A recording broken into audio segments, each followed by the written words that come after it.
Shelters and concentrations of Russian infantry are being destroyed in the border area of the Sumy region. Servicemen of the 71st Separate Jaeger Air Assault Brigade of the Ukrainian Armed Forces are holding their positions and thwarting attempts by Russian occupiers to advance in the region. Freedom correspondent Alexei Baranovsky witnessed the combat work of Ukrainian artillery.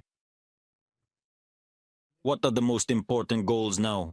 Is this infantry equipment or what? The infantry is more crucially important, and this approach is simply not practical. On the link, before the fight. Before the fight. I didn't get drunk. Elbows, before the fight. Sonia, we are working. We're moving away from Moscow. This is the position of a 155mm American M114A2 howitzer operated by the combat crew of the 71st Air Assault Brigade of the Ukrainian Armed Forces. The artillerymen use precise fire to hold back the advance of Russian occupiers in the Sumy region.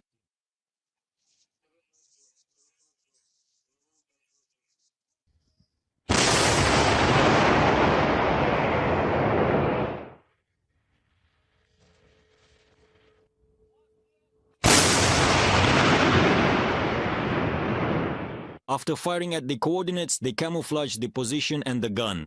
The soldiers themselves go down into the dugout to avoid being spotted by Russian reconnaissance drones. Except for the neighbors, fools, he has nothing to complain about. Yeah, everything's fine. Yes, the war is changing now. Everyone has it good in their own way. It's better not to fight at all.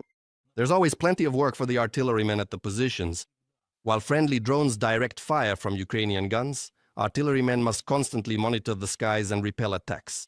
Enemy drones. The state has provided us with such anti-drone missiles. Multi-shot rifles, 12 gauge. As shown, it works quite effectively against any drones. Right at this position, thanks to God, it's quiet here. Everything is fine. But we've already changed locations many times since we arrived here in the Sumy direction. And wherever we had to diligently work, in principle, they always helped us out. And usually the incoming enemy drones were quickly shot down, often lost their precise bearings, and consequently didn't reach their intended target at all. According to the Air Assault Forces Command of the Ukrainian Armed Forces, in more than half a year of operations in the Sumy region, the 71st Separate Jaeger Brigade alone has eliminated more than 3,000 Russian occupiers. The artillerymen of the unit have also made a significant contribution. The better the artillery works, the less work there is for the infantry. The safer they will feel. Alexei Baranovsky from the Sumy region for Freedom TV channel. In two regions of Russia, explosions occurred on the railway. According to sources from the Freedom TV channel in Ukrainian intelligence, the operations were carried out on November 20th and 28th. In the village of Barishevo, Novosibirsk region, fuel and lubricants depots were destroyed and the railway track was damaged. And at the Unecha junction station in the Bryansk region, at least 2 fuel tank cars were blown up. All of this halted the movement of freight trains, including those supplying the Russian occupation army.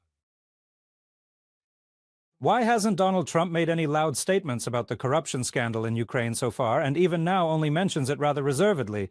Is this part of his negotiation strategy? And in general, how will these negotiations eventually end? Write everything you think in the comments to this episode on YouTube. And of course, don't forget to like and subscribe to the channel, and I'll continue. TSN episode.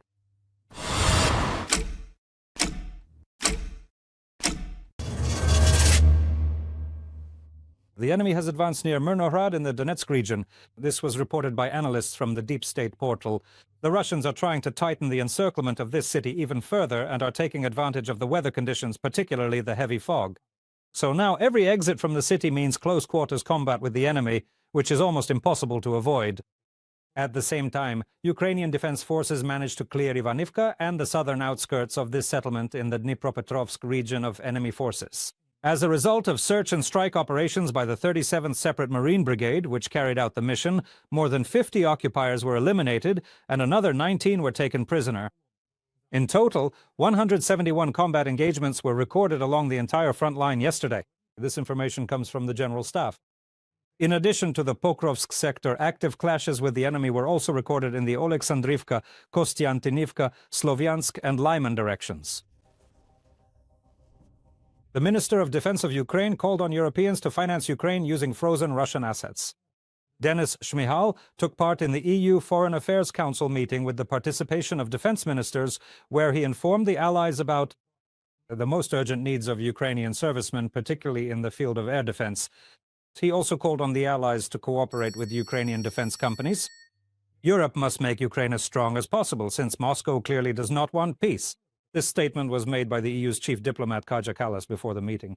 She emphasized that the negotiations in America were difficult but productive, and that the coming week could be decisive for Ukraine.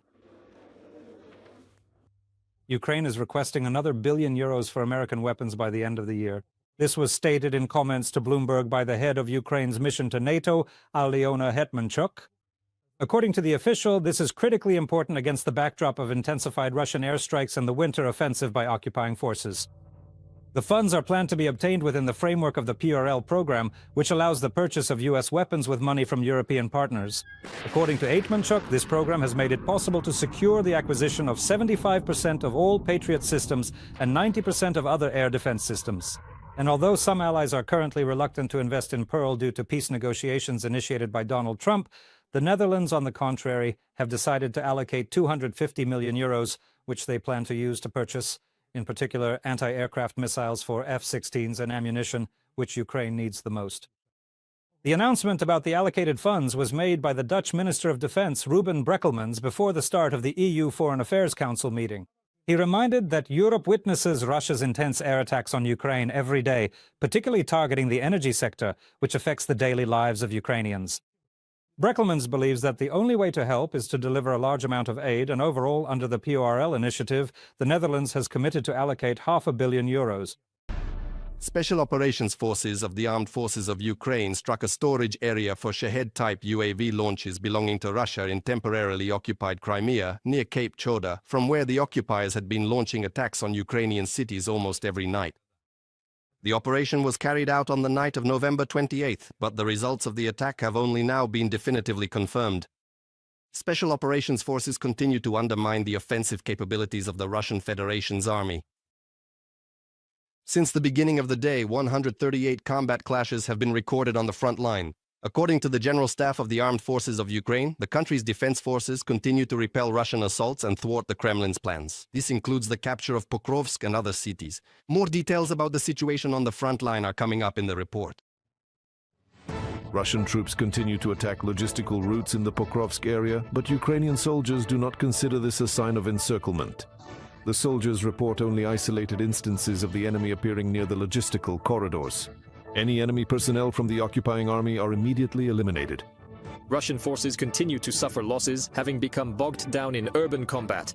In Pokrovsk alone, Ukrainian forces eliminated 519 occupiers and wounded 131 last month. Such losses are equivalent to the size of an entire battalion, from the report of the 7th Rapid Response Corps of the Air Assault Forces in the Armed Forces of Ukraine, on Telegram. Since the beginning of the day, Ukrainian soldiers have repelled nearly a third of all recorded Russian attacks on the Pokrovsk sector of the front. The defense forces are also effectively conducting counter-sabotage operations in the Pokrovsk area. Enemy losses are being clarified. Here are these prominent whiskers, these sharp pincers. They are positioned quite close to each other, but there is absolutely no encirclement present. Moreover, as I fully understand it, if our formidable brigades that successfully finished off the enemy forces at Pilsky continue acting in this very aggressive manner, if they keep advancing relentlessly in precisely the same direction, their powerful and decisive strike will be directly aimed at the vulnerable flank of this significant northern Russian salient. This particular Gerasimov crab might very well end up with its delicate legs completely torn off.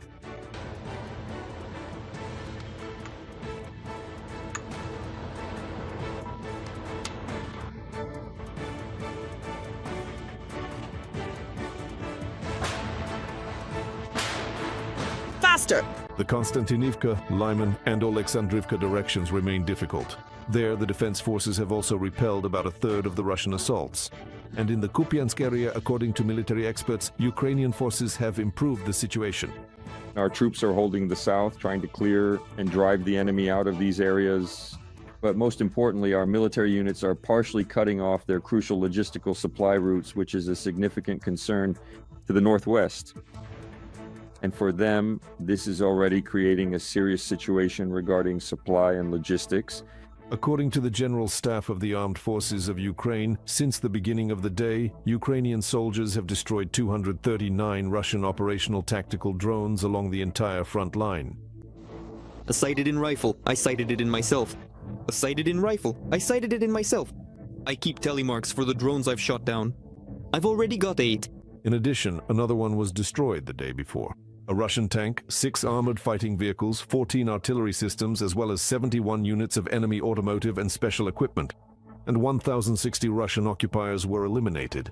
Thus, according to the General Staff of the Armed Forces of Ukraine, the total losses of the Russian army since the start of the full-scale invasion have already reached almost 1,174,000 military personnel.